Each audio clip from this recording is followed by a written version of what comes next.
Welcome to Luca and Miguel. Enjoy the video. You'll start by enabling ProRes and clearing space. This lets the codec record high-fidelity video. Go to Settings, Camera, Formats, and toggle Apple ProRes so the camera app exposes the option.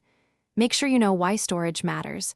4K ProRes eats several GB per minute, so free 10 to 20 GB or connect an external drive.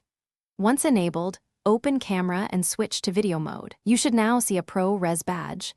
Tap to activate it before you shoot. Now configure resolution and frame rate for the workflow you want. In the camera app, pick 4K for maximum detail or 1080p when you need smaller files, 24 FPS for cinematic motion, 30 for standard video, and 60 for smooth action.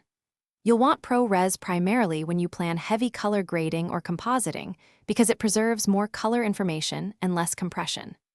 Once set, lock exposure and focus where needed and use a gimbal or tripod to maximize ProRes clarity during capture.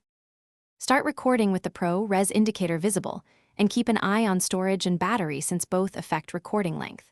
When done, export the clip using Photos Share, AirDrop, or Connect to Finder/files and copy to an external SSD to preserve quality.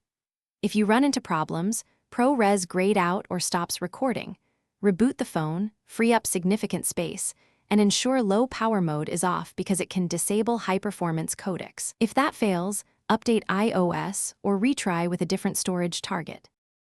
Thanks for watching and please subscribe. It's the best investment you'll ever make.